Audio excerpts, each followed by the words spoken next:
Hello, friends. Welcome back to the podcast. I'm your host, Dave, and this is the Chase the Summit Trail Talk podcast, where it's sort of like you're just out on a run with me, and I'm talking your ear off, and it's only me talking because I'm the only one with a microphone. I'm sorry. Today, you're going to have to bear with me because I've got a bit of a cold. I've actually been sick all week, and don't worry, it's not that dreaded, that stuff that's out there. I won't even say the word. It's just a bit of a cold because I have 4 kids and they go to school and they bring things home. So here I am with a cold. Anyways, bear with me because I will be sniffling and making terrible sounds all throughout this podcast. So today we've got sort of a mishmash mix-up of an episode. I don't even know what that all means.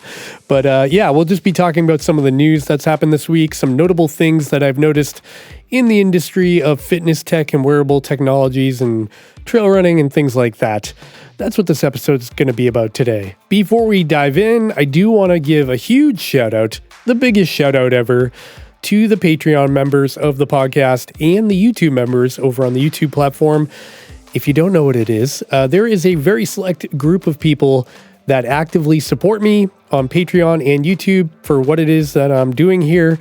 And if you want to help support what I'm doing here, you enjoy this podcast or you enjoy the YouTube channel, and you feel like contributing a couple of bucks every month and being on a very short list of very helpful people that I try to interact with on a more personal basis behind the scenes, check out the link at the bottom of the show notes to head over to patreon.com/Chase the Summit, I think is the link, and that's where you can sign up. Over there, you can message me directly, and I also do post exclusive content behind the scenes. I'm going to be doing more and more of that as we go, as the Patreon grows, because a lot of people recently have joined, which is very exciting. So thank you very much for that. Okay, with that plug out of the way, I do want to mention my second plug, which is the Chase the Summit merch store. Go over to chasethesummit.com/shop and use discount code LISTEN10 at checkout. That's LISTEN 10 at checkout to get 10% off your whole order. That discount code is only for you, listeners of this podcast. I don't advertise that discount code. I don't put it in on YouTube, nowhere. Only for people that are listening to this podcast will know about it. So it's just a thank you for, tuning in. And if you enjoy the podcast and want to wear some of the swag, I've got hats, I've got t-shirts and sweatshirts. Go check it out. And thanks for the support. Okay, quick update from me in terms of training and kind of my everyday life. Like I said, I've been sick all freaking week. Today is Friday, and I started feeling not well like last Sunday. I basically lost my voice entirely on Monday and Tuesday, which was just so much fun. And if you've been following me on YouTube and you watched my recent video titled Apple Watch comparison, or Apple Watch Ultra band comparison, where I compare all the different bands that are available for the Apple Watch Ultra, that video took me like over an hour. It took me like an hour and 20 minutes to film because every 2 seconds I had to hit pause and like blow my nose and drink some water because I had no voice. It was a real struggle. So I hope that didn't I hope people didn't notice that because I tried to be as covert as possible, but it was a real struggle to get that video out there. But I wrote the video and I was excited to make it. So I still did it. Maybe I should have waited a couple of days. But that's really it. I mean, I've been sick all week, so I really haven't been running that much. I tried to run, I think Wednesday. I was like, you know what? It's nice out. I'm going to go out and get a 10K. I wanted to run 6 miles or a 10K. I got 1.5 miles in and I felt terrible. So I was just like, all right, pull the plug, go home.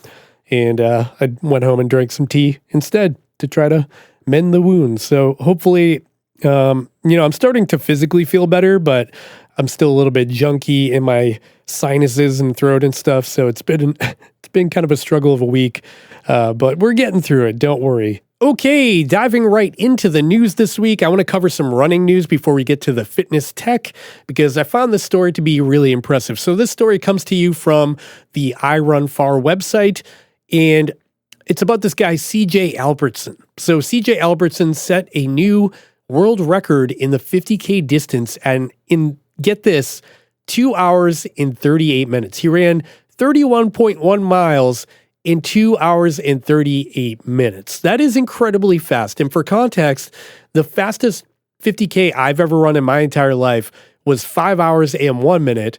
This guy ran one in 2 hours and 38 minutes. That's incredibly fast. He ran this at the Ruth Anderson Memorial Run 50K.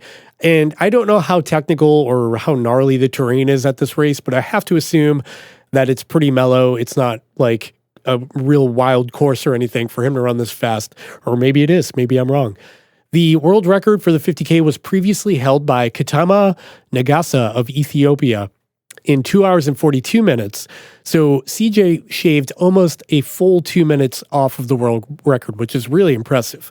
And get this, this amount of time in this distance equates out to about a 5-minute pace, a 5:07 pace for every mile for 31.1 miles. That's hard to wrap my head around because I can barely run 1 5-minute mile. So this isn't the only major accomplishment that CJ has done in his life. Earlier this year, CJ came in 10th place at the Boston Marathon, which is very respectable. And he also holds the world record for the indoor marathon, which is pretty impressive. So bravo, CJ Albertson. I'm pretty impressed by this whole thing.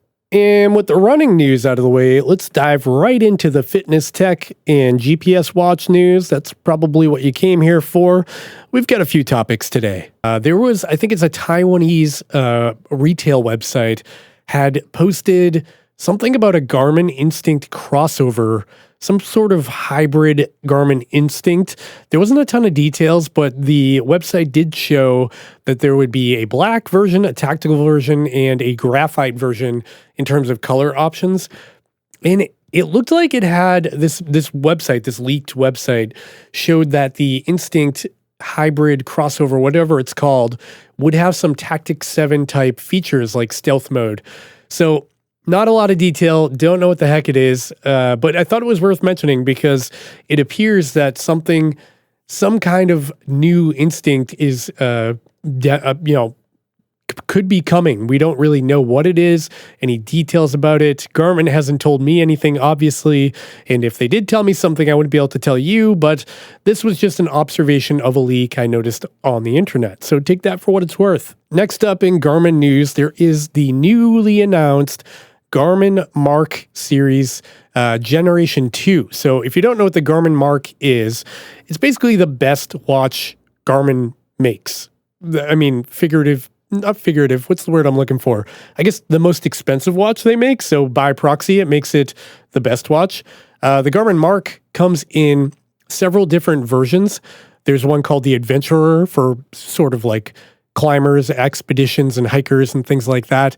Then there's the Marq Athlete, which is designed for runners and triathletes and things like that. The Aviator, which is for pilots.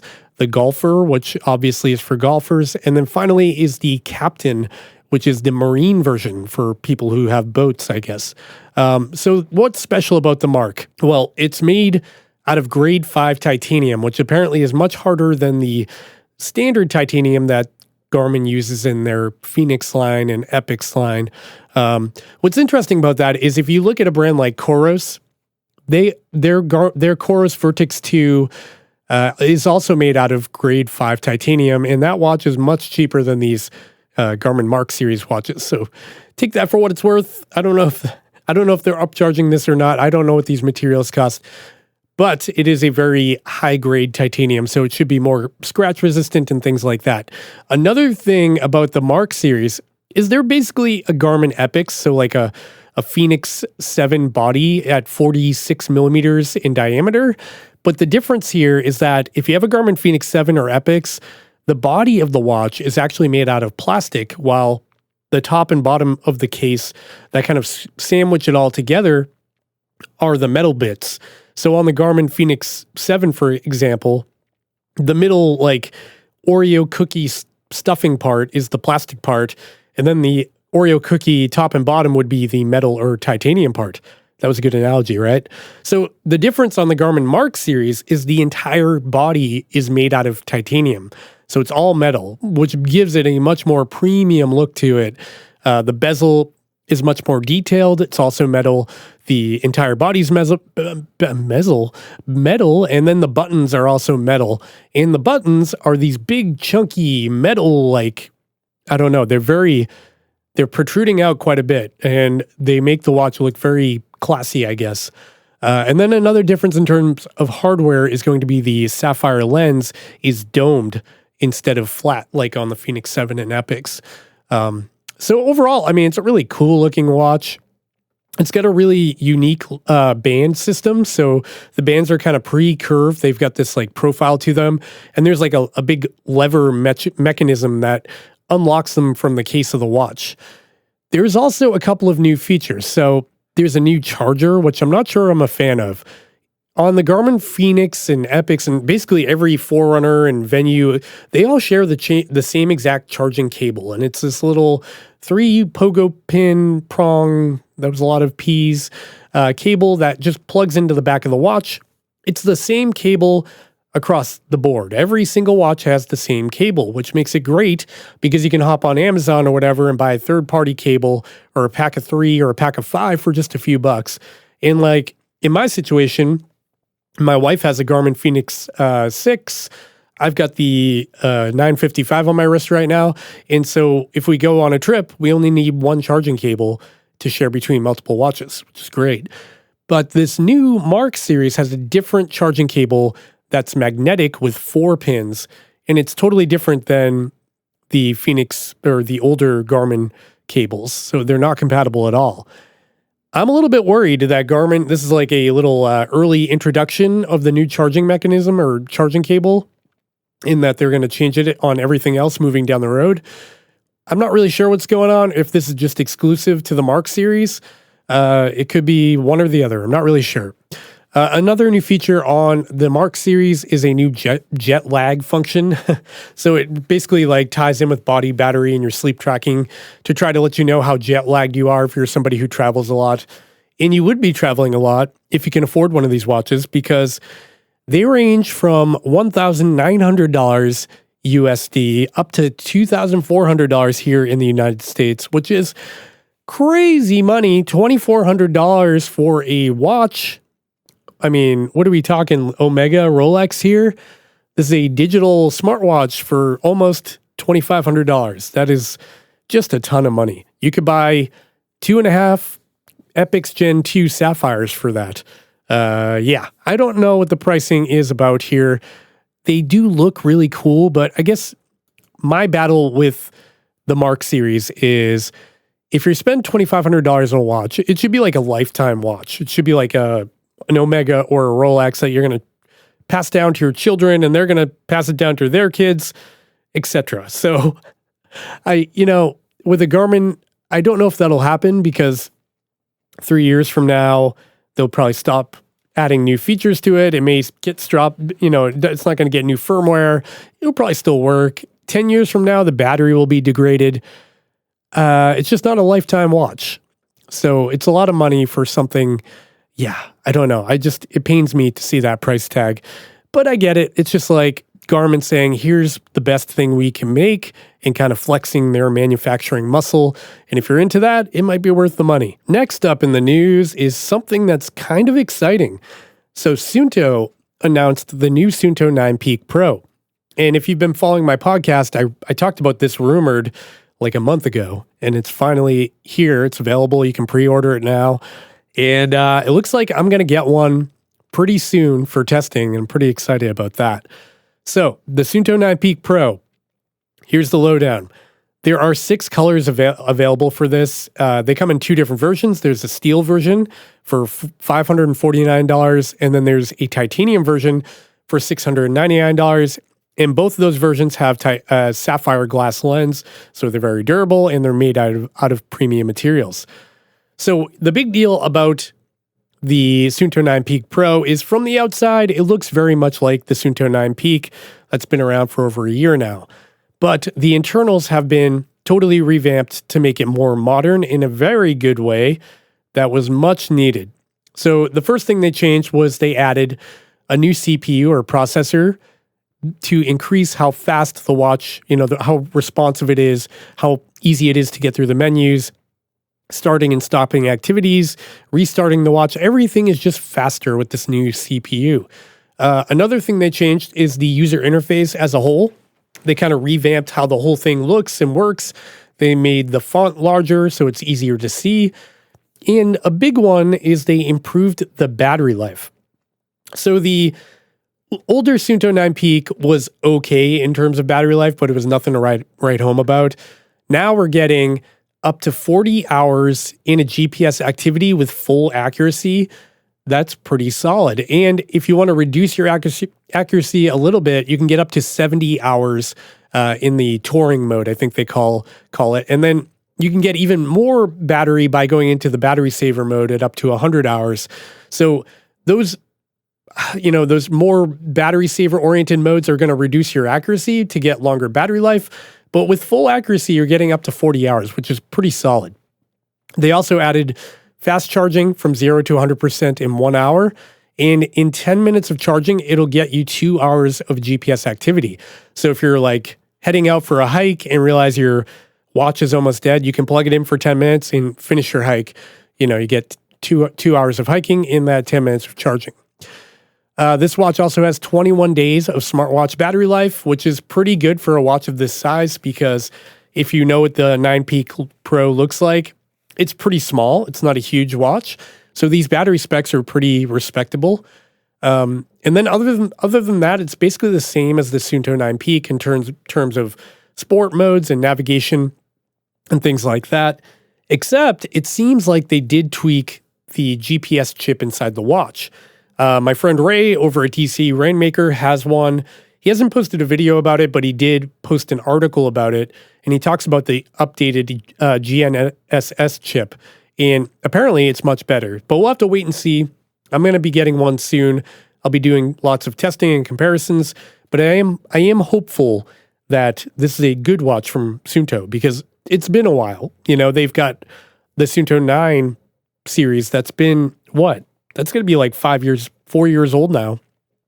And it's getting a little bit long in the tooth in terms of, modern day watches. There's so much competition out there. And with companies like Coros that are moving so fast, it's kind of sad to see Suunto kind of drift off into the darkness. So hopefully this is some indication of what we're going to see from Suunto. Hopefully this is like a little, forward, a little future view of what's coming down the road, and maybe a Suunto 10 or something is around the corner. But this is a welcome addition, and I'm looking forward to testing it out. Final topic today is going to be the Amazfit Falcon.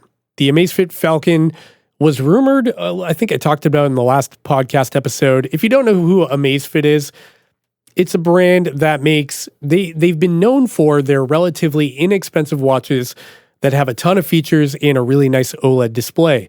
For instance, I've been testing the Amazfit GTR 4. I've got a video coming soon about that. And this watch is like $200 and it's full featured, great display, really nice user interface. The app on your phone is actually really good. The connectivity is great. And even, taking them for runs and stuff, I actually really like it. It's kind of a spoiler to my review, but generally for $200, you're getting a lot. The Amazfit Falcon is kind of off-brand for Amazfit because they went on the other side of the spectrum and made a really high-end watch. The Amazfit Falcon has a premium build with a titanium case and a sapphire glass lens, so it's right in line with something like the Garmin Fenix or the Coros Vertix 2 in terms of build quality. Metal buttons, metal bezel, made out of titanium, really premium materials, and it's waterproof to 200 meters, which is actually way more than any of the competition, except for Coros. I think the Vertix 2 or the Vertix 1 maybe, is 200 meters, but it's pretty rare in the landscape of sport watches to have a waterproof rating of 200 meters.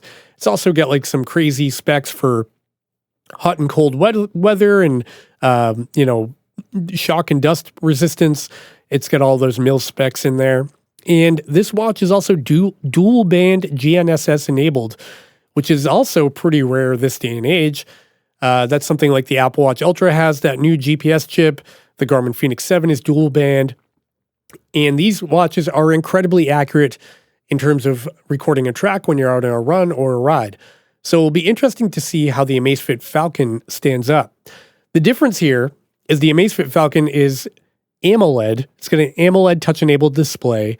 And the kicker on this one is even though it has an AMOLED display and all of these features, it still gets 2 weeks of battery life, which is pretty similar to something like the Garmin Epix Gen 2. That's kind of a lot because this one is priced much lower. It also has external sensor support, unlike some other Amazfits, which was kind of a bummer to me. It's got a new Zepp Coach thing that's like giving you suggested workouts, and it can also navigate a GPX route that you create and upload to the watch. It'll help you navigate that using breadcrumb mapping. So this is a full-featured sport watch. Really impressive specs on paper, and the battery life is quite good as well. So we're looking at like 2 weeks in smartwatch mode, like I said, but you can also get up to 21 hours with dual band GPS and up to 38 hours in all systems or balanced mode and up to 50 hours in GPS mode with GPS only in a power savings mode. I don't know what kind of reduced accuracy you will get in that power savings mode, but 50 hours is quite a bit.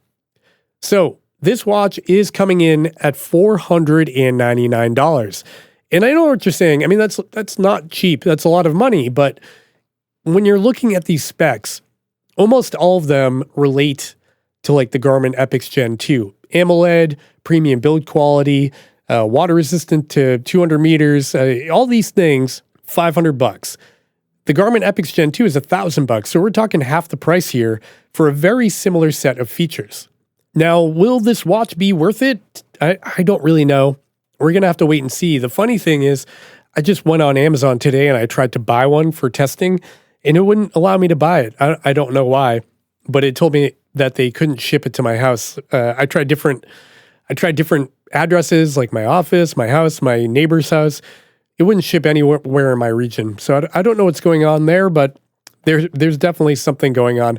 Hopefully I can get my hands on one soon and test it out and circle back on that. So stay tuned to the YouTube channel for an updated review coming soon. Okay, I'm going to keep this podcast pretty short this week, but this is one area where I want to hear from you. What do you want to hear on this podcast down the road? Do you want to hear continued news updates like this episode? Do you want to hear more about personal things in my life? Or do you want to hear from guests or co-hosts, things like that? I want to actively keep trying to improve this podcast to make it more exciting and keep it fresh. So let me know. Drop a link or drop a DM on Instagram to me. Shoot me an email through chasetosummit.com/contact. Just let me know how I'm doing because I would love to hear from you. On that note, I'm going to wrap up this episode because honestly, my throat is bugging me and I just don't want to talk anymore. If you enjoyed this podcast and you thought it was worthwhile to listen to, I would really appreciate it if you dropped into Spotify or Apple Podcasts and gave me a 5-star rating over there. It really means a lot. I don't know if it actually means anything or helps my podcast, but seeing people enjoy this and actually, it's a little rewarding to see the numbers go up. So if you have 2 seconds of your time, give me a 5-star rating over there and maybe leave me a comment on Apple Podcasts letting me know what you enjoy about this podcast. So with that, I'm going to wrap up this episode. One more shout out to the merch store over at chasetosummit.com/shop. Use discount code LISTEN10 at checkout for 10% off your order. And that's really it, folks. I've got a lot coming up on YouTube next week, so make sure to stay tuned to the channel over there. And finally, if you enjoyed this podcast, make sure to hit that subscribe or follow button somewhere on your screen right now. I apologize for the short episode this week, but my voice is toast, so it is what it is. Next week, I'll be back on the podcast with a much longer episode, and I'll see you then. Okay, folks. Bye.